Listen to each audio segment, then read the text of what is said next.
आदिशक्ति गरबा महोत्सव में पहुंची राष्ट्रीय संत कनकेश्वरी देवी। तिरुपति बालाजी में प्रसाद में मिलावट को लेकर बोली राष्ट्रीय संत कनकेश्वरी देवी की किसी भी संस्कृति में विकृति का होना एक बड़ी हानि है। सनातन को समझना है तो पहले हिंदू धर्म को समझना होगा, उसके स्वरूप को समझना होगा। राष्ट्रीय संत कनकेश्वरी देवी ने नवरात्रि के 5वें दिन आदिशक्ति गरबा महोत्सव में राष्ट्रीय संत मां कनकेश्वरी देवी पहुंची, जहां उन्होंने मां दुर्गा की आरती की एवं सभी भक्तों को अपने आशीर्वाद वचन दिए।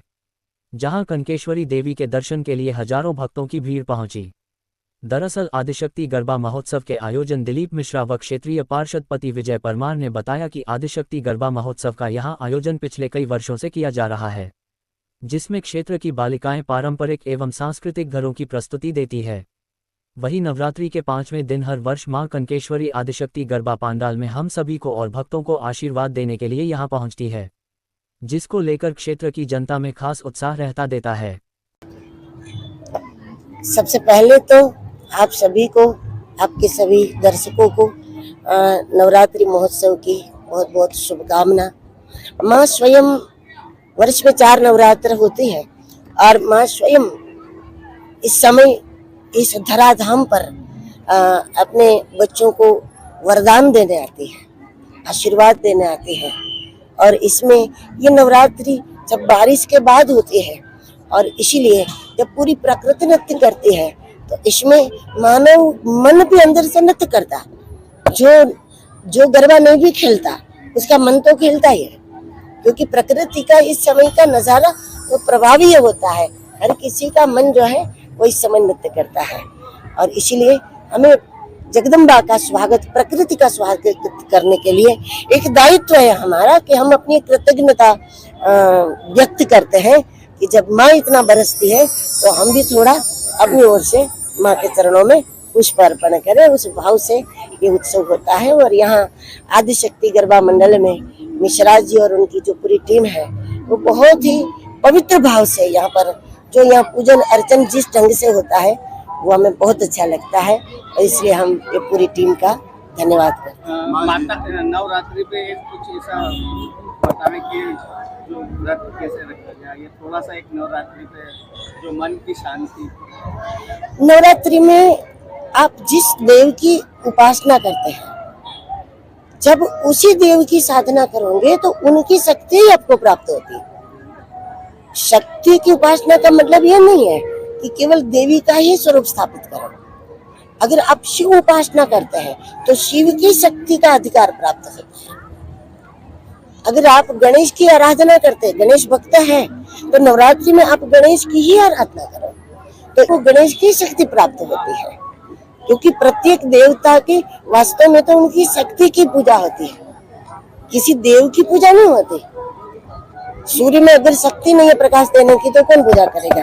तो प्रत्येक देवता की शक्ति की ही पूजा होती है। तो अब मुख्य रूप से शक्ति को ही हमें ग्रहण करना है, इसलिए हम देवी के स्वरूप को विराजमान करते हैं, वो ठीक है। लेकिन किसी भी देवता की जो आपके इष्ट है उसकी आप संकल्प पूर्वक साधना करोगे तो इस समय में जो है थोड़ी सी साधना में बहुत सारे वरदान प्राप्त हो जाता है, क्योंकि माँ स्वयं वरदानी बन करके घूमती है इस समय। माँ, जिस तरह से देश के युवा सनातन से भटक रहे हैं, धर्म के नाम पर अश्लीलता भी चल रही है कई जगह पर, तो उसके लिए क्या कहना चाहिए? नहीं, सनातन का स्वरूप भी देश को समझना होगा। और जब हम शास्त्र को ढंग से समझेंगे ना तो इस धर्म को ढंग से समझेंगे। जब धर्म को ढंग से नहीं समझेंगे तो धर्म के नाम पर दुनिया का जितना नुकसान होता है उतना किसी भी नाम से नहीं होता है। इसका मतलब यह नहीं कि धर्म से विमुख हो जाए। सनातन का मतलब है अनिवार्य गुण, जो दया है, क्षमा है, शांति है, मानवता है, प्रामाणिकता है, ईमानदारी है, अनिवार्य गुण। जो खुद को सनातनी नहीं कहते लेकिन उसको सच्चाई पसंद है तो वो सनातनी है। जब से पृथ्वी बनी और जब तक पृथ्वी रहेगी तब तक जिन गुणों की जीवन में आवश्यकता और अनिवार्यता है वो सनातन गुण है। सनातन कोई संप्रदाय का नाम नहीं है, सनातन जीवन पद्धति का नाम है।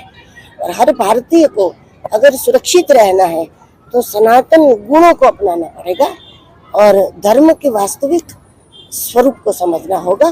धर्म के स्वरूप को समझना है तो धर्म ग्रंथ को यथार्थ रूप से समझना होगा और इसकी बड़ी आवश्यकता है। मां, आखिरी सवाल, जिस तरह से बालाजी ने प्रसाद मिलावट के मामले सामने, उसके लिए क्या? नहीं, किसी भी क्षेत्र में विकृतिकरण नहीं होना चाहिए।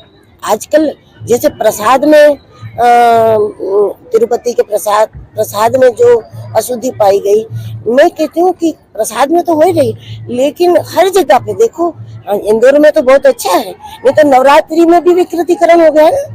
लोग कैसे नवरात्रि मनाते, तो कहीं पर भी जब संस्कृति में विकृति आ जाएगी तो बड़ी हानि होगी।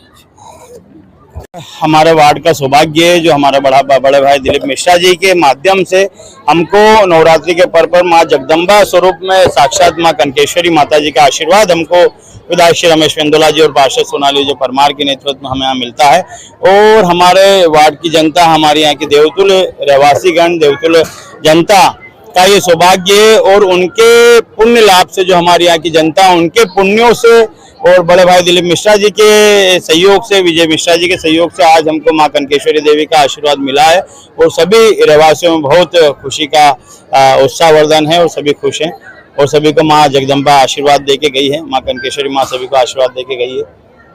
कितने वर्षों से यहाँ? ये पिछले 16 वर्षों से निरंतर हमारे बड़े भाई दिलीप मिश्रा जी के द्वारा मां नवदुर्गा की पूजा अर्चना यहाँ पर करी जा रही है और प्रत्येक 16 वर्षों से माँ कनकेश्वरी माता यहाँ पर हमारी जनता को, हम सबको आशीर्वाद देने के लिए आती है। ये हमारा सौभाग्य है।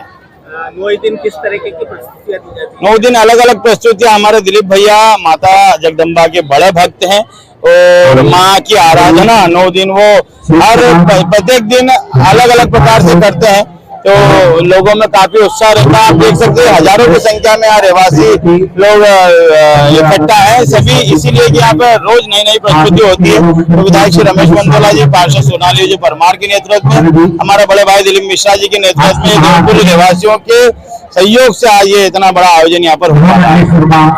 जैसे नाम विजय विजू परमार, 2018। देखिए, ये क्षेत्र में मध्यवर्गीय क्षेत्र है। मेरा प्रयास होता है कि यहाँ की जनताओं को मैं हर प्रकार की सुविधा दूँ। बच्चियों को ऐसी आशा रहती है कि घर में जाए, बड़े घर में जा नहीं सकती, तो मैं उनकी कोशिश करते हैं। मेरा प्रयास रहता है कि मैं उनको ऐसे वहाँ जैसा घर में यहाँ करूँ। और सबसे बड़ी बात मेरे यहाँ कार्यकर्ताओं की एक महीने पहले यहाँ जो जुनून के साथ मुझे लगता है, मुझे उनको बहुत बहुत आभार मानना चाहिए। जो हमारे मेरे खास मेरे मित्र वीरू सेन जी, अनिल पिछले, इनका मेरे साथ में काफी बड़ा सहयोग रहता है कि मेरे कंधे कंधे मिला के चलते हैं। कितने दिन पहले से तैयारी की जाती है? मेरे 1 महीने पहले से पहले तैयारी होती है। अभी तक कितनी लड़कियां आपके इस पंडाल में है? मेरा 150 बच्चियां हैं। मेरा प्रयास यही रहता है कि हर साल एक से नई नई प्रस्तुति का यहाँ दूँ और यहाँ बहुत बच्चियों को खूब आनंद आता है। आने वाले 3 दिन में किस तरह की प्रस्तुतियाँ रहेंगी? आने वाले 3 दिन में प्रस्तुतियाँ जैसा कोई नाटकों की प्रस्तुति है, कृष्ण भगवान के नाटक हैं, भोलेनाथ जी कालिका माता के नाटक हैं। और यहाँ मेरा प्रयास रहता है कि अच्छे से अच्छी प्रस्तुति देने का प्रयास करूँ। मध्यवर्गीय क्षेत्र का ये सबसे बड़ा गरबा है। पूरे पार्षद दिलीप मिश्रा।